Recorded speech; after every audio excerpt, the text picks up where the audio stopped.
Hello, ladies and gentlemen, and welcome back to another episode of the Drafted Pages podcast with your host, Nick Chroscinski. This week, I have my mom, my wonderful mom, joining me, this is a kind of a long overdue episode, in my opinion. Maybe. We haven't talked since the Mother's Day one-on-one. Right? I need to get this one out there before I move back to Texas. I couldn't wait for this one. Yeah, this is similar to how this is me and my dad and brother. You know, we talk about sports all the time at the kitchen table. Thanksgiving, like every time we're around each other, we talk about sports. Everything's sports. Your sports is politics. Correct. And you love to talk about it. You know the ins and outs about it. You know all the details, the tea, the news, the players. Like, you know it all just the same way we know our sports guys. So That's right. You're an encyclopedia of knowledge, but I also really expect like your due diligence and your involvement in it personally, with the local committee and township and things like that. And, you and I think from the very similar We do. style in We the do. world. Thank goodness. Yeah, thank goodness. Not part of that woke nonsense. So I really just wanted to take some time and see where this conversation leads in terms of politics and Yeah.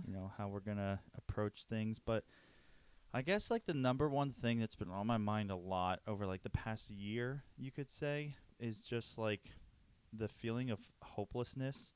Right. I think a lot of people my age, my generation, just feel like everything is so stacked against us. Like, we are making what's considered good money, but we're still basically having to live paycheck to paycheck. You're being fleeced. Because rent's ridiculous. Groceries are ridiculous. Like, just basic things Gas, that we need. electric. Exactly. And it forced a lot of people to move back home with their parents, which, I mean, in America, like, people look at that as like, you don't have your life together. But some people, benefited from that. Were able to save some money, myself included, over these past few months. And so I don't know, like, you're more involved. You see kind of the bigger picture with it. Like, what is your take on it, and what is your outlook for, I guess, the future, the next couple of decades here? Right. So, I mean, first I would tell you, the feelings that you have, they're real, right? Like, you can't lie. It's not a lie to say gas is more, groceries are more, electric's more, and your generation specifically, like, is being robbed of an opportunity to make your generation better. Like, up until, I would say, you kids were born, every generation had that hope, right? That they're going to take what they started out with and grow it and double it and make it better, right? Until the early 2000s. People born early 2000s, what's that, Gen Z or Gen X or whatever label they like to give you. And that's not that is a fact. That's true on paper. But what I think you have to realize is what the media doesn't want to tell you, doesn't want you to know, is happening behind the scenes. And to really understand that, I just want you to sort of rewind to 2016, right? When Trump got elected, when an outsider who was not establishment, never had been in politics, wound up as our president, right? And you recall, the videos of people wailing and we're going to go to war and he's crazy and he's a misogynist and he's all these horrible things. And what that did was it really caused division in our country, right? Like, you couldn't say you voted for Trump. You couldn't say you were a Trump supporter because you were labeled as a Nazi. You were labeled as, you're Russia, you love Russia. Racist. You're racist. It was all these labels. And I do not ever recall in my lifetime seeing that level of vitriol and hatred for a duly elected president, right? We had some people, like when Obama got in, they were like, oh, here we go, right? But we knew it was inevitable. We knew this was going to happen. And, we accepted him as our president. And even going back to, Bush and, before you were born, the presidents before Clinton, like there was not this level of vitriol. And I think what happened, at least for me, from like 2016 to 2017, I was like, what the hell is going on? Like, this is not normal. Why do they hate this man? And when you separate the emotions and what you thought of him as a man from what his policies were doing for our country, to me, there was absolutely no reason for the policies that Trump enacted for people to have this level of hatred. So that told me something more was going on, right? There was something more behind this. And it brought out, at least it brought out to the surface over those years of looking at there's a class, right? There's a class structure of establishment, people that are due for the next level, right? Hillary was certain to win. She was supposed to win. And when the establishment didn't get its winner, they went berserk, but not just because they lost. It was all about what Trump was about to expose. And that was the level I've never seen, nor did I know, the level of corruption that exists in our government. Top down from, we have two parties. We're told we have two parties. Some people say, well, we have three. We have independents and those that don't identify as Republican or Democrat. Okay, whatever label you want to put on them, that's fine. But we actually we have a system of parties, political parties. But then we have what I like to call this hidden hand of non-governmental organizations, oligarchs, banking cartels, pharma cartels, media cartels, technology cartels, all of these other things that are very, very powerful that control both sides of the fence, right? They control Republicans and they control Democrats. And there's really no difference to many of these people in the political party other than, we think that because they have an R behind their name or a D behind their name, like Republicans are told, hate the Democrats, you can't trust them. Democrats are told Republicans are bad, they're racist, they're all these horrible things. And what this hidden hand of groups actually does is drives those narratives by control of the media and everything that we look at and see, so that we remain divided. And whether it's race, color, male, female, Republican, Democrat, religion, right? If you're Christian or you're not Christian, they love, that hidden hand loves the division because they can bet on both sides and win. They always win because they function to win with the groups on both sides that will function as placeholders for their narrative, right? For what the objectives they want to come out. And that is typically controlling stock markets, controlling contracts, controlling everything that it all goes back to money. It's always follow the money. And never before did I realize until Trump came along just how systemic that is. It's not just in the federal level, it's in the state level, it's even down to your local government, contracts even in townships for who paves the roads, for ordinances, for home builders, for these large conglomerates that build homes, right? They're working with the candidates of the township that create the ordinances that the builders have to follow, zoning ordinances or construction of your home, or if you can have a gas stove or not, right?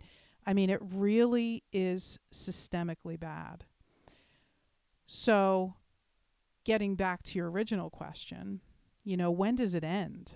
right? You come to a situation where I think it is so bad and so systemic, you can hardly fix it given what we have. We have a two-party system.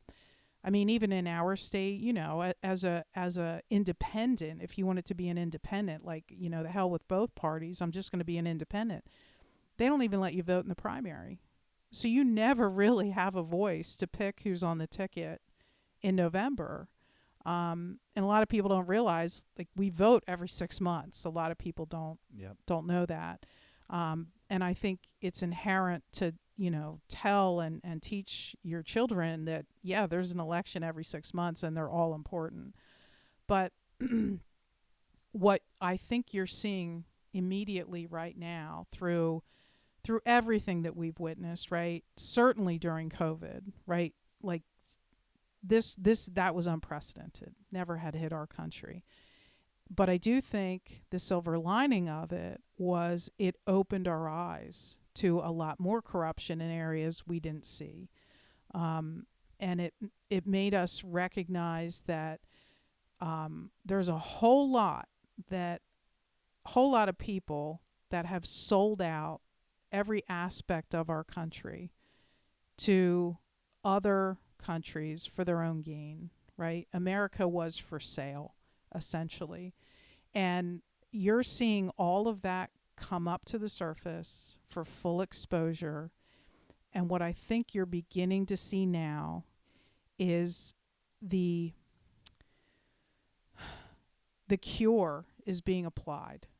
The cure for all of that systemic corruption is being applied, because you don't just have you have a few people controlling some very important aspects of how our country is run, both politically and economically. And those factions, I believe now, from everything I've studied, and they're eating their own. They're fighting amongst themselves like they've never had before, because they realize for the first time ever they're exposed. And whether there's an operation going on behind the scenes that we really don't see, and it's certainly not reported, there's a lot of evidence coming up to the surface to demonstrate that we are saving America economically. And I know that's like a hard pill to swallow when all you get is the dollar's going to fall and the stock market's going to crash, and it's actually the opposite of what's happening. The dollar is actually rising in value. The stock market was fleeced and controlled by, I'm guessing, a few hundred families, right, that have been in control of a lot of things for hundreds of years, probably since the early 1700s, right? It began in Europe and it infiltrated over here, as far as the royal families, the Committee of 300, sometimes it's referred to, or, although that's a conspiracy theory, right? That doesn't exist. But what you're seeing is the undoing of all that, all those ties. It's all being loosed, if you will. Many are running for cover. Many, some they've lost. They've lost everything. And the reason they lost everything was in part because it gets a little complicated, but if you're able to borrow money for no interest, what are you going to do? Well, You don't have to pay any interest back. I'm just going to borrow You're much going to as borrow I can. it, It's free. right? It's tax free too. Right, exactly. Borrowing. But look what happened. For years under Obama, interest rates just decline.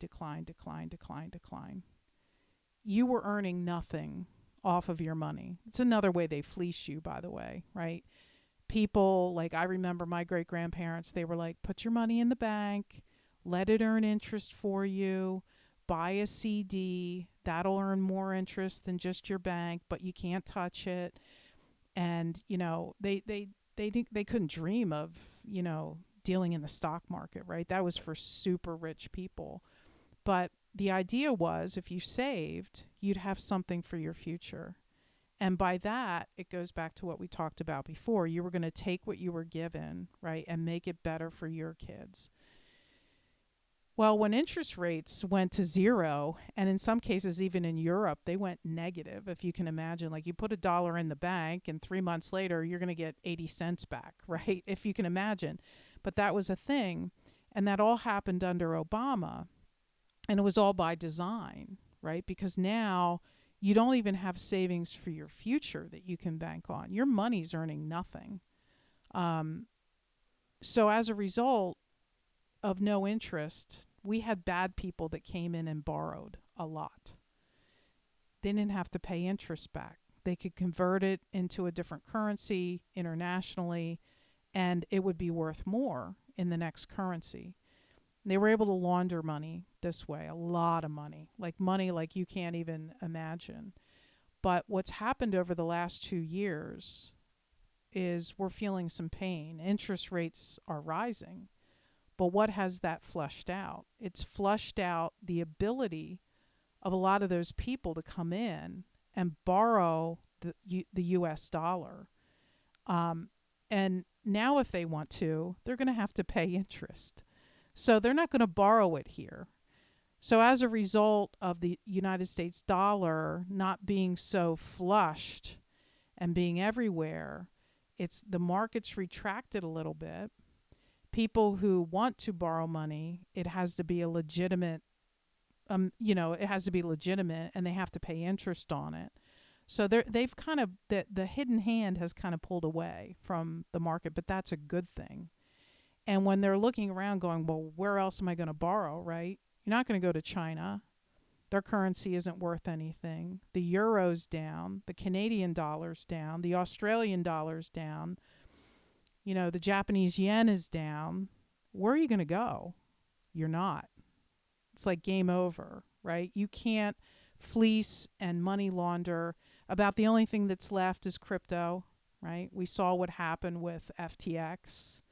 They got caught with major, collusion and laundering and so forth. And I'm sure they're naming names. I'm sure they're turning over some more information. But these people are just they're bent on money and power and control.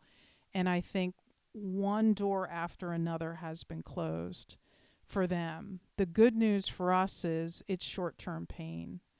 Instead of you now putting $100 in the bank, and the next month, you see $100.02, you're seeing a return now for your savings.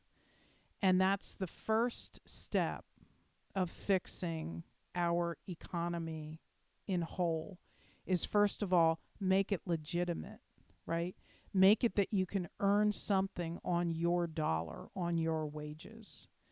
The other thing that you see happening is, while some prices have gone up, they're starting, right? The rise is over, and we're either holding where we're at, or we're slowly, incrementally now going to get back in shape.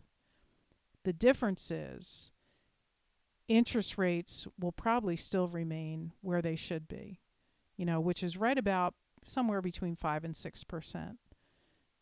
It sucks if you want to buy a home right now, because home prices have not come down. Typically, when interest rates go up, home prices fall. But what you're seeing is something that has never before been seen. You're seeing the value of homes kind of stay where they are. So whatever the hidden hand was trying to do, which was devalue all the real estate in the United States so they could buy it up for no interest, right? They're not able to do that. Their plan's sort of been foiled. And they have to pull money from, in my opinion, they have to pull US dollars out, because it's no longer a free ride. And everything they thought they were going to be able to do is just being foiled. And they're being caught left and right through a series of stings. I mean, again, it doesn't get reported, right? Because this group, this team, this international team has always had the benefit of all the media. I mean, our media is owned by 6 companies, right? It's not hard to control 6 players.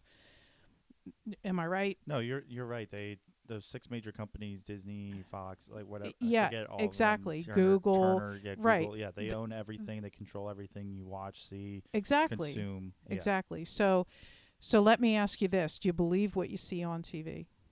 What, like from like a news standpoint about what's being reported on the world? Absolutely not. Right. I told you I get my news from TikTok, and it Mm-hmm. sounds stupid and like hilarious, but there's more They're citizens. They're citizen there's more journalists. credible information on the ad, even though it's also filled with a bunch of crap. Yep. Right? You gotta. I mean, it's the same thing as anything. You gotta Right. weed through the nonsense, but Right. there's more credible information, and I find out things that are going on in the world globally that don't ever get talked about on like Correct. the mainstream news, and it's They like, don't want you. what? They don't want you knowing that. Yeah, and like just like for an example, like what happened in Hawaii and all of that stuff Right. that like everybody's digging into, and like people are always get upset with conspiracy theories until they're proven true, About 6 months, right? between a Like conspiracy theory and fact. yeah, and it's just like, Yeah.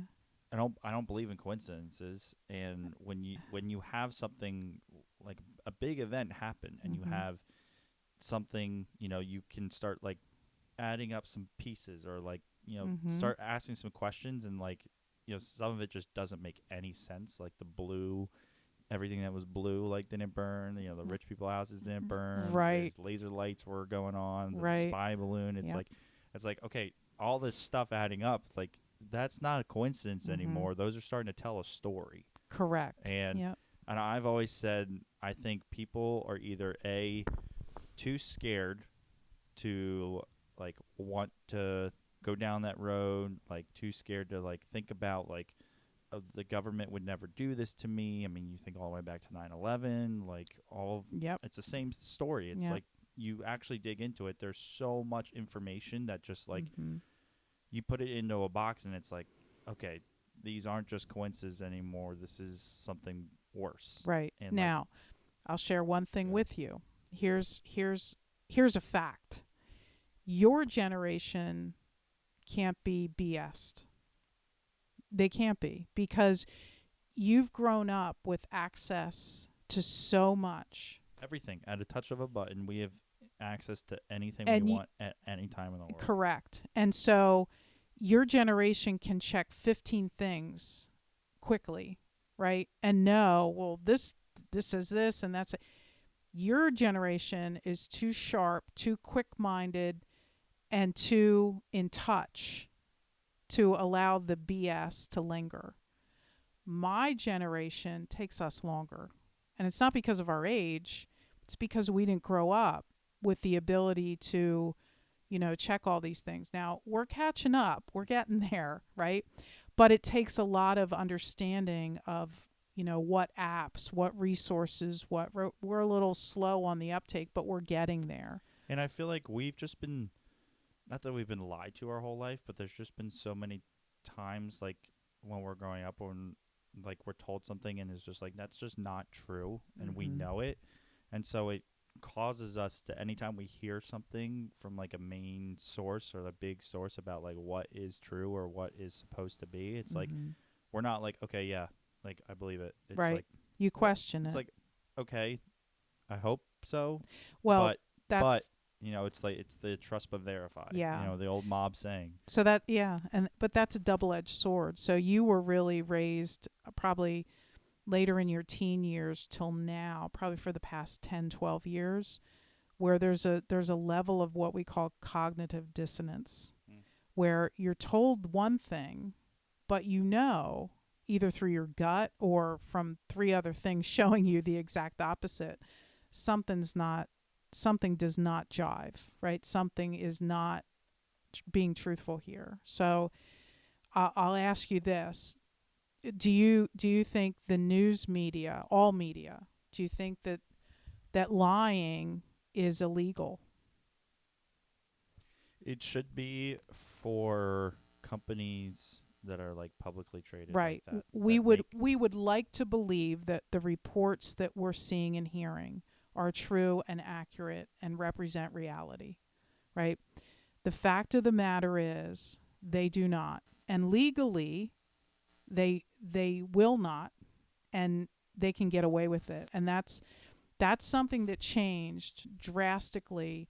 I know back in like 2011, again, right in that period of time, after World War II, like we had put, American US had put out all this propaganda internationally, right? We were selling all these lies internationally about the war to trick our enemy, right? And that's kind of how we won World War II to some degree. But after that, our Congress had still had, some morals and said, this isn't right. We really should not be, it's okay for us to lie to the international communities, but let's not have those lies infiltrate our media, right? And at the time, we didn't have the internet. Turns out, Congress, with no morals in 2013, decided no, I think maybe we may have to throw some propaganda out here in the United States. So it was called the Smith-Mundt Act in 1948 that got passed that said you can't be putting propaganda out into the United States, which was then subsequently overturned and not talked about. Like, right? You say, well, why is all this happening? I've never even heard of that. Yeah. Yep. So it got overturned in 2013, basically releasing the ability for the government to go to all of these, media stations and say, it's fine. We want you to say this. We know it's not true. You get a free pass. This is your job. Report on it because it's a vital national security, whatever bullshit thing that they said, right? And the stations did it. And they learned they're basically just another arm of the government, whether it's the CIA, the NSA, whether it's one of those three-letter agencies. There were reasons behind each lie that the media was supposed to propagate. And so they did. So we wound up with a country that's massively confused, has been lied to about everything. I mean, for God's sakes, we can't even get the truth of JFK, right? After all these years, it's ridiculous. And, we still don't really know the whole truth and nothing but the truth. And I think what it's caused is that double-edged sword, right? While on one hand, it's complete crap, and you've now formed this ability to not trust your government, your media.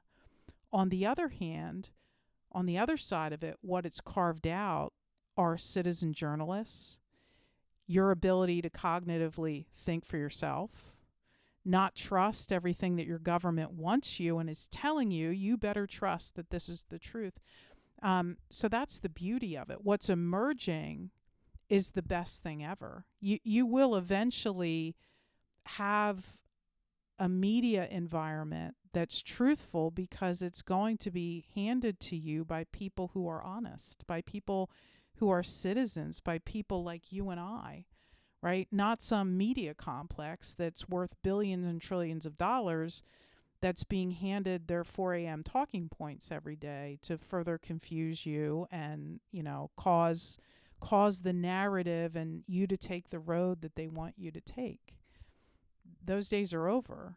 They just don't know it yet, right? They're still trying to cling on for hope, but and like Trump or hate Trump, he's the man that took the wrecking ball to that. I mean, it was actually Reagan who coined fake news. Everybody thinks, oh, that was Trump's gig. It was. I mean, he blew it up. But it was true, and it's been true for a long, long time. But he exposed it all. And that was no easy trick with all of those layers of media that he had to break through. And I think what came to a point was, these bad factions, like they still challenged it. You remember Biden's misinformation and disinformation board? Like, that's George Orwell, right? 2 + 2 is 5. And they want you to accept it and say it and not question it, right? So that's why they had this disinformation and misinformation board that's now toast. It's toast. They violated your constitutional First Amendment in doing that by not allowing you to speak up. I got banned from Facebook. I was on like my 5th Twitter account, right? For saying truth. and all of that came down, speaking truthfully, after the Hunter Biden laptop came out in 2020. And I was like bamming all on that. We have an election coming up, and here's this laptop full of fraud and smut, and people aren't going to talk about it. And they just cut us all out. They cut us out. They said, you're done. Like, they took away our voice on platforms. And I mean, I was just a little, I didn't have like 20, 50,000 followers, but taking that away is not right. No, I mean, that's like it. I mean, America, freedom That's of speech. communism. Like, that's one That's thing. communism. Yeah. Let's And they're just just say, going to shut you down because you're not saying what they want you to say. right. That's communism. But, we have to fight. We have to fight against that. And we have to fight, for our voice, for our Constitution, right? You have a Bill of Rights that basically the government has just taken a massive dump on for the past 50 years, and we need to get back to that. And we can't settle for anything but that. And quite honestly, I'm a Republican now because I agree with a lot of their values and their points. But there's corruption on both sides, deep corruption. You can't hold a position for years, term after term after term, and not expect that you're getting some payback, right? Like, I mean, my God, they have a Nancy Pelosi stock tracker on Twitter. If you follow that stock tracker, you can make money because everybody in Congress is cutting deals. Yep. Just this week. Like, I think a third of Congress banked on all of these defense agency stocks, right? Why? Because they knew this crap was going to happen in Israel. Yeah, there's it. so much crap and so Insider many laws trading that need to be changed, and it's just like one of those things. Like, how do we even how do we that? how do we do get it? there? How do we do it? I'll tell you. A lot of us have a lot of in my Patriot group, right? We've talked about. We knew, like we always know the saying of when Ben Franklin said, you have a republic if you can keep it, right? What was it like before our Constitution was written, right? We had a country. We had, we had states. We had colonies, right? Even before state boundaries were put in place. And they had what they call committees. They had committees of safety. They had committees of correspondence. And what these committees were people in your local area, right, that would get together. Most of them at that time, like, it was important to read, to be able to write, but they were looked up to, right? They were respected. They had morals. They were looked up to in the community, and regarded as being honorable. And they had these committees of correspondence and safety that worked together within their community to either, have outlooks and outposts and people with guns that could, save the community or put a plan together if need be. They had sharing of resources, right? They had all of this going on and done well. And if you lied, if you decided that you were going to be dishonest, well, you pretty much got ousted from the community pretty quickly. They didn't really need like a court or a judicial system at that time. People took care of themselves and others that were righteous and holy and moral. And if you were a liar and you wanted to, steal and be a thief, you were gone. You were not allowed in the community anymore. And I think to some degree, the structure of our government, you can't build laws. Even I could get into our law system, but even that is built on British law.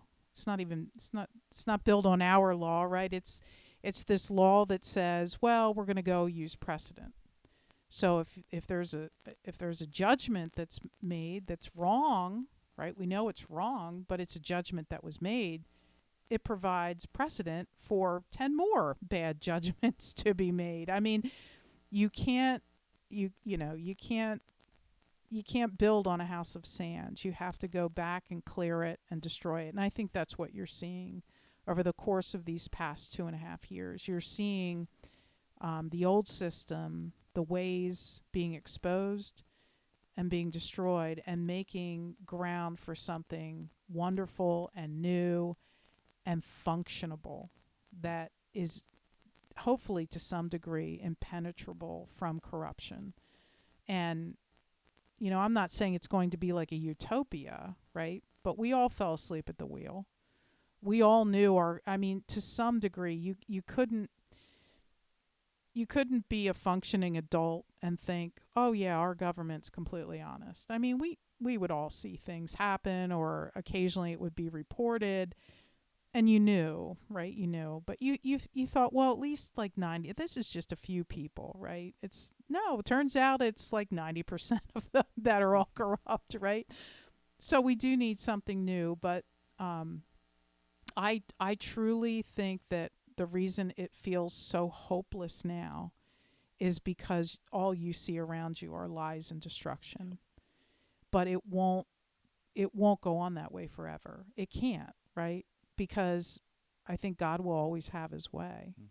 And I mean that for that reason, there's a reason your age group, right, 18 to like 25, there's like this resurgence nationwide to, joining a church, getting to know Jesus, being baptized. There's this huge inflection.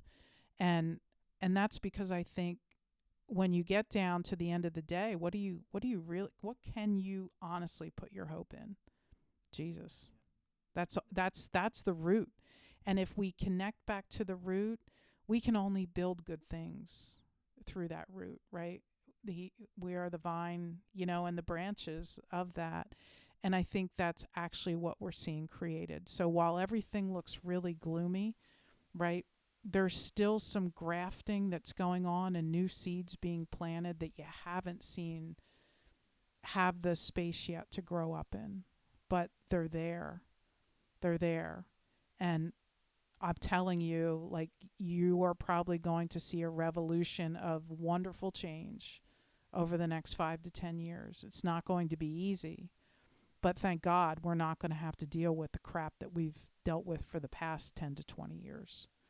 And I firmly believe in that, because continuing down this path is just an empty, bottomless pit, and we have to find a new way out of it. And I personally think that includes demolishing a lot of these 3-letter agencies and the centralization of everything, right? All of this government in the city-state of Washington, D.C. that doesn't even have its own, laws and rules that the rest of us in the other 50 states have to follow. It's catastrophic. But it was designed to be that way for well over 200 years. I mean, we're lucky if when our Constitution was settled in 1776, we're lucky if it lasted as long as 1787. That's how quick it was. Because people just took advantage and infiltrated, and it just got worse and worse. And then when you lead up to the point where, it's a law that anybody in Congress can say whatever they want and have immunity. They can lie through their teeth on the floor as long as they're in the congressional hall. They can lie, and that's fine. Like, I'm not fine with that. If you're elected to represent the people, what are you doing lying to us just because you're in the congressional hall? Who do you really represent? Well, let me take a look behind the curtain here, and I see, it's about, 50 international organizations, quite a few, pharma groups and insurance groups, and all these union groups. Yeah, you don't really represent us. You represent the money that represents you. Yeah. And that's a big problem. So I truthfully think that eventually all that money is going to have to, like, if you want to run, all of that extra money, all of the way that we run our elections, it's just disgusting. It really is disgusting.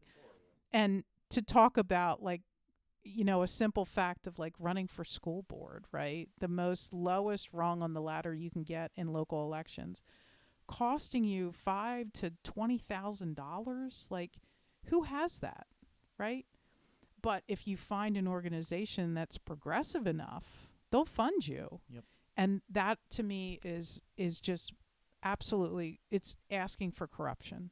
Oh, 100%. And that's what's led to so many of these problems is that Money. it's not, yeah, it's not backing of values of people. It's backing of Mm-hmm. just money and Mm-hmm. like whatever these corporations want. Right. When big government was supposed to design to protect against big business, Right. Exactly. They're So, yeah, two sides, but two sides. So there's two more topics I want to touch on quick before we run out of time here, as we've been going for a little bit. But one is I wanted to ask you: do you think we should be preparing for some sort of secret invasion? I think there's been a lot of like reporting, and at least I've seen a few videos about because of the border, or are you talking about no, like import of like foreign terrorists? yeah, basically terrorists, Mm-hmm. and they're all males and they're Mm-hmm. all of military age, Mm-hmm. and they're just there's these huge campouts and everything of them, Yep. and it's just like Yep. okay, is there about to be like a flip like Right. switch that gets Right. flipped on, and it's like here we go, like we're in the middle of a civil war in our country. So unlike other countries where that has taken place, right? Look at London, Yep. look at Paris, look at they tried it in Italy, right? Those countries do not have a Second Amendment. Remember that. We do. We have a right to bear arms. And they've tried like hell to take that away from us too. Exactly. Yeah, they've been trying to take that away. But they failed. But they failed. And I don't think anybody appreciates, and I'm going to give Trump credit for this. He had 3 Supreme Court judge openings. All of these situations that we're seeing that have gone through legal process, many of the most important ones, the First Amendment, the right to bear arms, they've all reached the Supreme Court. If we had not had those 3 that caused our court to kind of be on the more conservative side, your Second Amendment would have been long gone without Trump. It's awfully hard, even for militants that have entered this country, if they have nefarious means, it's awfully hard to go into a community or an area or a city to raise hell and take over, right? And to kill people and to attack people when they know those same people are armed. That's a whole different story than what you're seeing in some of the other countries. So they can try, and maybe they will. So be vigilant. For those of your friends that watch this, learn to shoot. Yeah. Go get a weapon. Keep it in your home. Learn how to use it safely and be comfortable with it, because you just don't know. But be vigilant and have one eye open no matter where you go, especially like if it's a public event. Like things I worry about, World Series. Yeah. Worry about that. Large religious gatherings. Worry a little bit about that. Churches, services. Worry a little bit about that. Maybe I'll be carrying when I start to go, as we hit the season where we, worship Jesus. I hope not, but, no weapon formed against me shall prosper, right? So we've got that, but it's quite a different scenario, to answer your question, for militants to consider going in to do maybe some job they're being paid to do to help overthrow a community, knowing that community's armed. Yeah. Those are good points. And I echo a lot of that. Mm-hmm. The other topic I wanted to touch on real quickly is the child sex trafficking and that whole operation. I mean, you and I saw the movie Sound of Freedom. Thank you. It's escaping my. It was escaping Sound me of there Freedom. for a minute. just so powerful. Such an amazing story. If you haven't seen it, I highly recommend you go check that out. Angel Studios.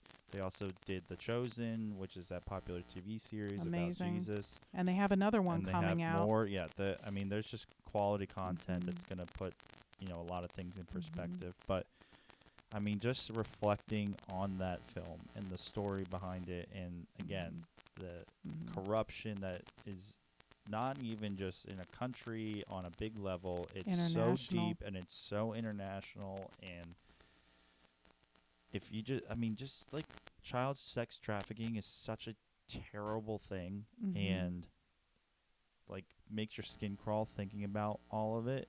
And how do you like, again, like how do we start to like try and fight that stuff?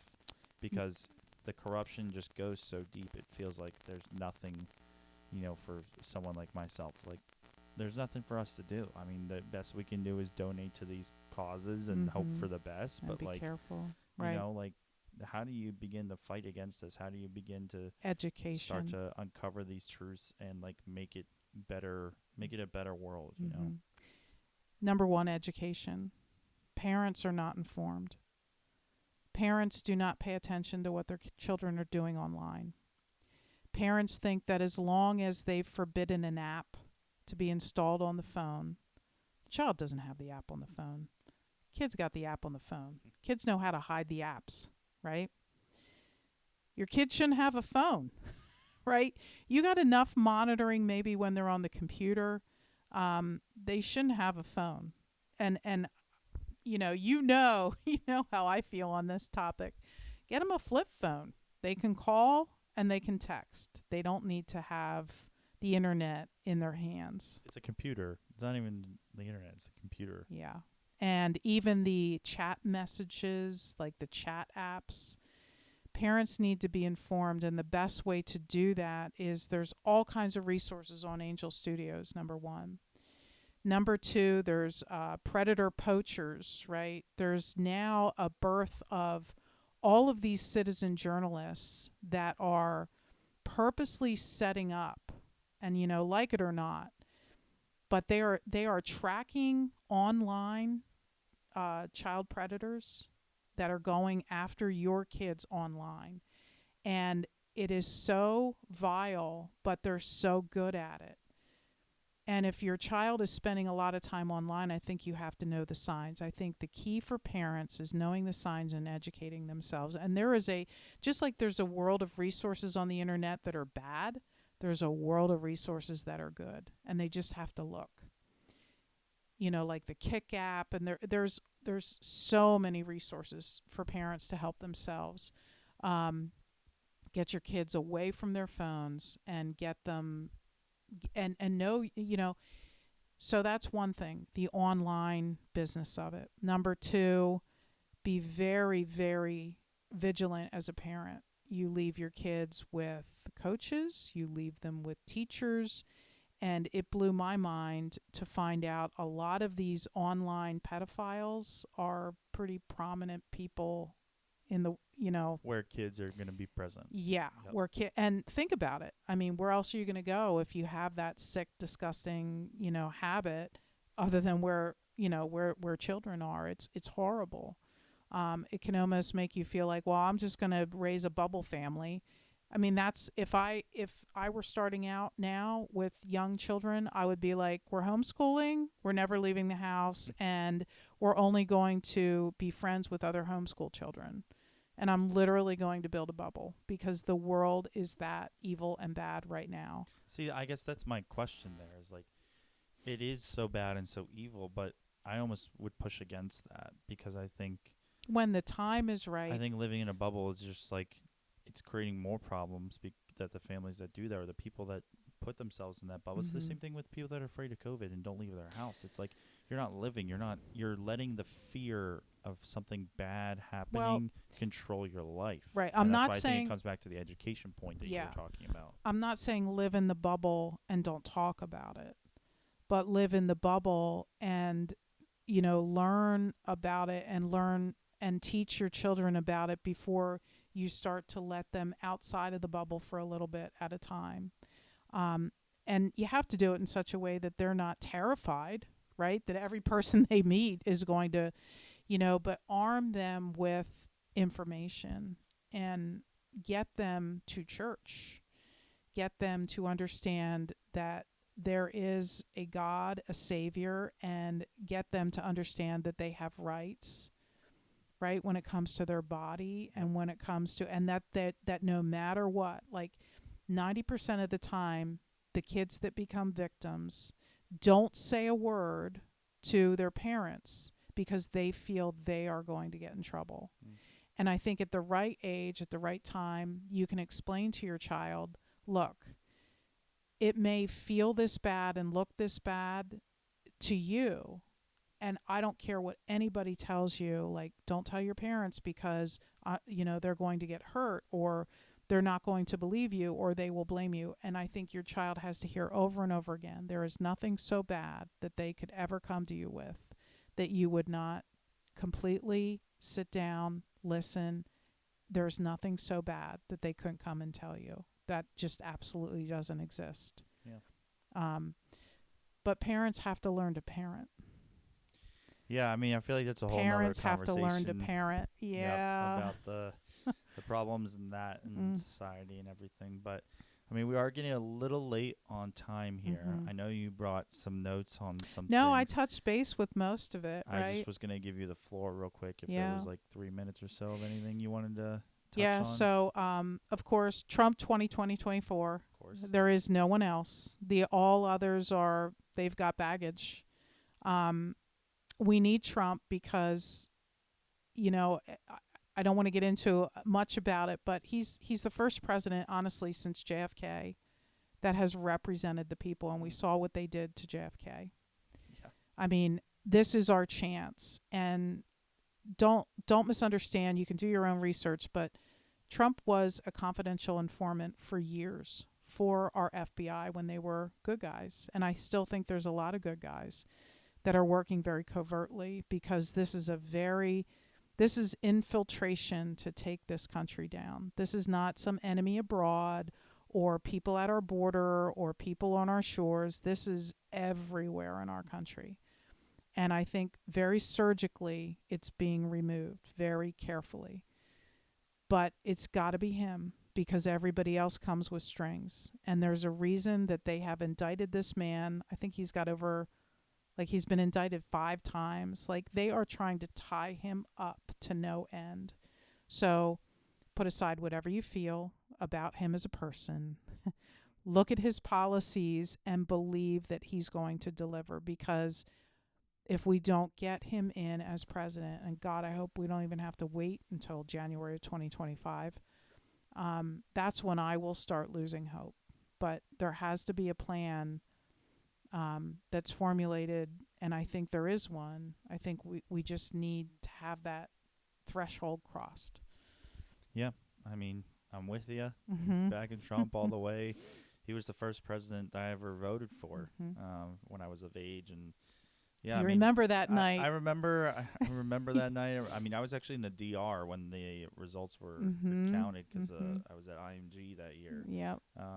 And It's like 3 a.m. I'm texting you. This is the greatest day ever. yeah, we all You woke have up a and future. we're all like, "Oh, Trump's president," and I was just like, "Oh my gosh!" And I was too young. Yeah. Like, I understood a little bit, did a little bit of research, but I mean, it was Right. like picking between Trump and Hillary at the time. It was just kind of like, well, Hillary's awful, Evil. and Trump seems, a little better. All Yeah. right, and then Yeah. like everything you touched on, he's the first one that really, like, since JFK, to really expose a lot of things, and you look at what they've done to him and try to cut him down, and Yep. yeah, I mean, people just get. I mean, the news just tries to blow it up. We have to stop being as emotionally he's just based. he's not a good person because he said some bad things. Yeah, Like, who who cares? hasn't? Who hasn't? Exactly. Right? Like, come on. So yeah, and I just real quickly just wanted to mention, you talk about like it coming from within and all these problems, and we talked about how media just influences everything. I think about the Marvel TV show Secret Invasion that came out this summer, and it's just almost like they're laughing in our faces, like. Yeah, Hollywood's 10 years ahead of what they want to have happen. They have to seed this narrative in our minds. Yep. Or we won't accept it if it does happen. So But all of that is going to be washed away, in my opinion. These people are desperate. When an animal is desperate and cornered and caged, that's when he's most dangerous. Mm. And I want to say that we're in the fourth quarter of the operation. I truly believe it. And we will have better days ahead. But first, we have to cut off the head of the snake. Yeah. It's the hardest part. Mm-hmm. And make sure two don't grow back. Yep. And your generation will see hope again. Your generation, nope, they will. You will. You'll see hope. You'll see the semblance of a nuclear family again. You know, you'll see all of that. It's coming. It's coming. Well, I hope you're here to see it through as well. I better be. Yeah. So, well, thank you. I really appreciate You bet. you diving into this. I You mean, bet. you're so well educated. Can you tell she You didn't see the It tinfoil hat on? used to teach? Like I feel like you'd be a college professor when it comes to some of this stuff No. and exposing it. But yeah, I mean, gonna miss these talks in person, but Mhm. not too far away. We'll That's definitely right. have to do this again sometime soon, maybe after the election. Oh, yeah. In this year cycle of, Yeah. and talk a little bit more about politics because there's a lot of different roads we can go down. Oh, my A lot goodness. of different So tunnels. many There's rabbit so much holes. to tie into. Bring it on. Yeah, and I know you're ready for it, so we'll Yeah. definitely do this again soon. So Yeah. thanks for being on this You episode. bet. As always, check out the show, Drafted Pages on all the social media platforms, and we'll have a new episode for you next week.